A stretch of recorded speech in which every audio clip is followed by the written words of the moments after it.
Hello and welcome. So tonight we're going to look at an artist who makes the artist that we looked at last night, who painted, we looked at a couple of very peaceful winter landscape scenes. Well, the artist tonight, he makes that artist look like a rock concert, believe it or not. How is that possible? Well, let's jump over to his work and have a look.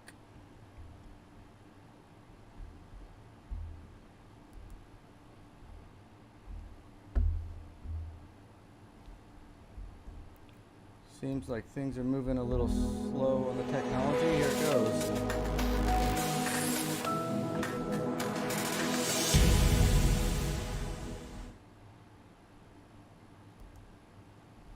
All right, so we're gonna do a screen share here. And the artist tonight is George Inness. He was an American landscape painter in the 19th century. And his later work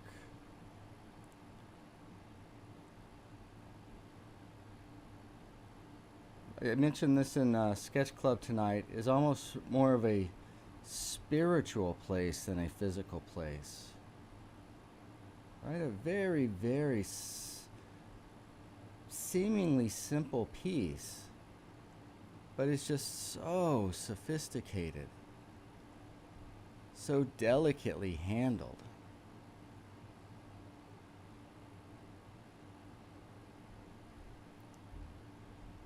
So what is the difference between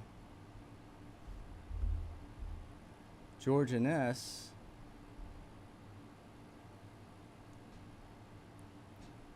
and then George Carlson? So here Inness is in just black and white. And what I'd like you to study is just this dark note. It's not a tree. It's a dark stain on the canvas. And where does that stain go? It doesn't go to the ground. That's just a dark stain. And where does that dark stain end? And how does its edges differ? Do you see that? The land hard, soft, hard, soft. All that makes such a difference. Such a difference. Well, yeah, this is nice and all, but really? A rock concert? A winter landscape? It's gonna hurt your eyes. Wow, look how bright that is. So this is what I'm talking about when I'm talking measure. It's not that he doesn't have any dark in there, but what's the percentage of dark and what's the nature of the dark shape? Compare the nature of these darks. If you must, you can look at them as trees, but all it is a dark and a dark shape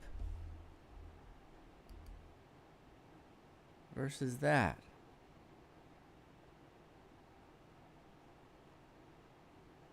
So what's the percentage of white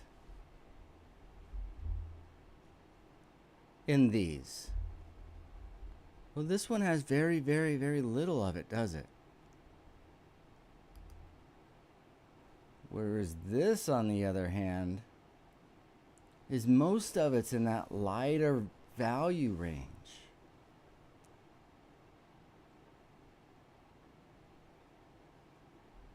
So we're always using the same idea. Again, a light, dark gray pattern.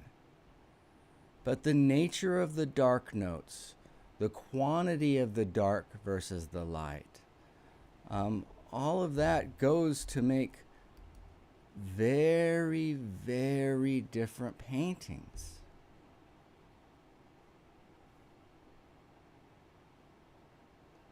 Okay, again, this is George Inness.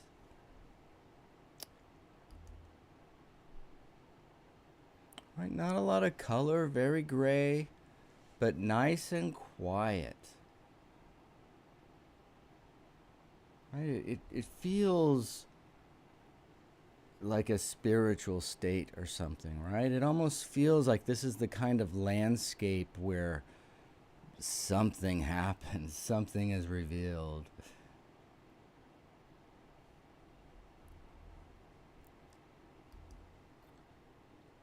Here's another George Inness, right? And look, a completely different palette this time. But those how much white in here? How white is that sun? Does everybody see the sun? Right, if we looked at the values of this, what would that look like?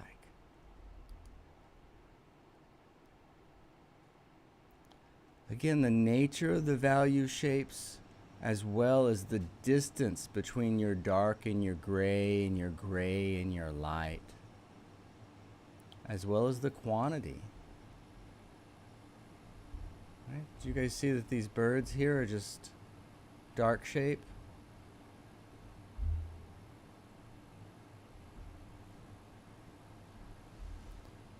And then on top of that, he's made them super moody, right, with his colors, by keeping his colors very compressed. Right, if we sit here for a minute, it looks like that green's really bright up in the foreground. But again, if we go back to Carlson, it's going to be wow. So hang tight real quick and let's look at a George Carlson compared to this guy. Oops. Something went wrong there. Here we go. So let's go from here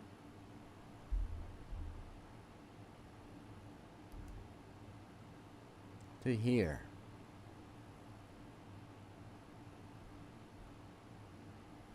Are you picking up on that? Can you sense those differences? And if you really look and concentrate just on the value shapes, then you can begin to understand how we quit thinking of things and start thinking and working in values depending on what we want to say. Right? This is something very different than that. Are both of them brilliant? Absolutely. It's just a matter of taste, right? And what you're trying to say.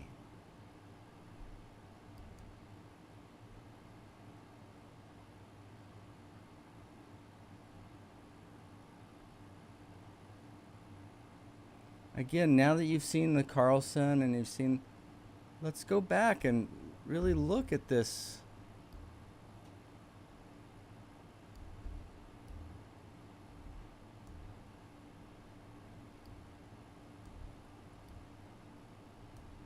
So at first you may think that moon is like the only light in there, but if you actually look for light rather than trying to make things out of this, you can see how abstractly this light glows and bounces off clouds and fogs or whatever it's bouncing off of.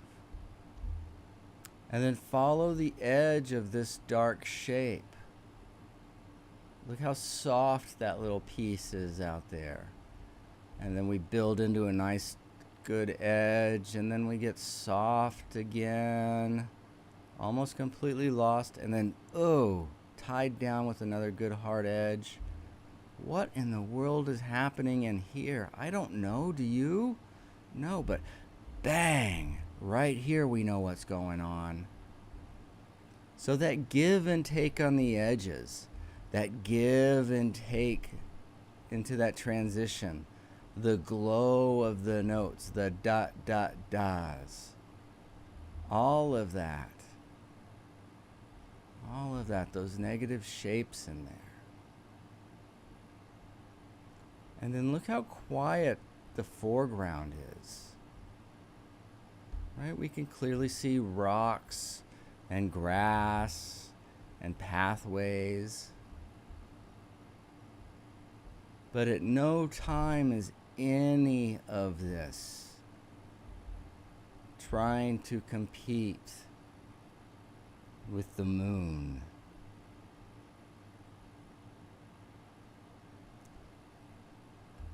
And look how quietly and delicately it's all balanced by this little guy over here. Okay, you guys will have to let me know if I'm going too slow on these things. I could literally get lost in these paintings for hours and hours, but there's no need to put you to sleep. But if you guys love it, then we'll do a little more of it. Look how he comes off of here. And why would he do that? Well, you see how that locks you in here? And then he's even kept you here over the control. The control. So what do you guys think of George Inness? So this is George Inness.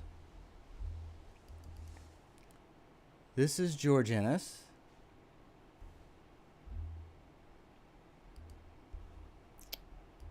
And this is George Carlson.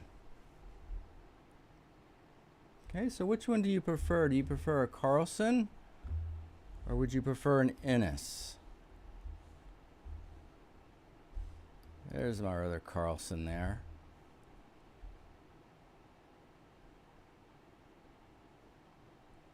And I ask because it's important for your voice, for how your paintings, if you'll pay attention, which do I prefer? Or do I prefer one?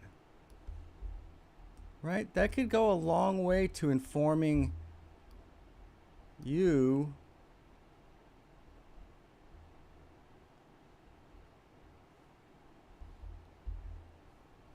right, so here we've got Carlson. We've got Inness here. And here's a black and white of Carlson. I'm sorry, of Inness. These three are Inness, Carlson, and Carlson. Let's just take a minute and notice, again, the differing value shapes of each one and the value measure.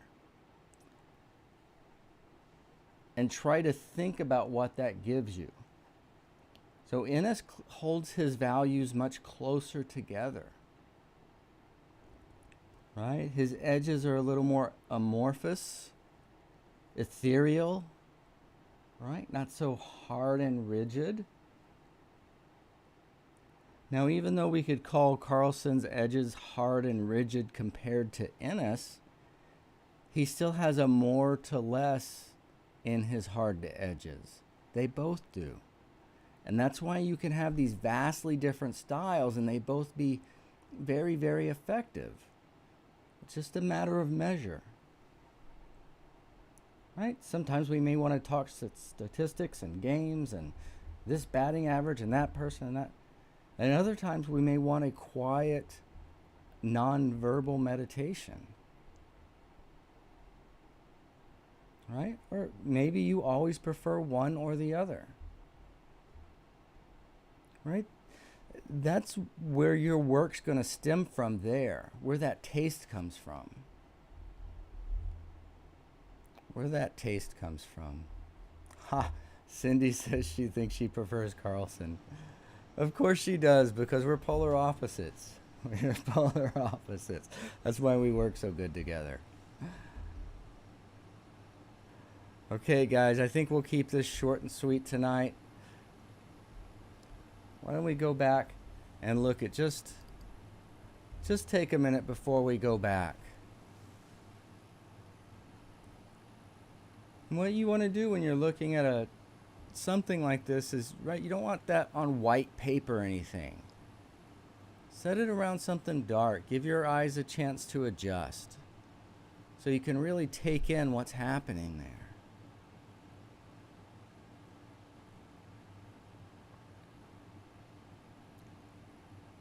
The soft edges help you not need to know all the details physically, right? You just kind of glide right off of them.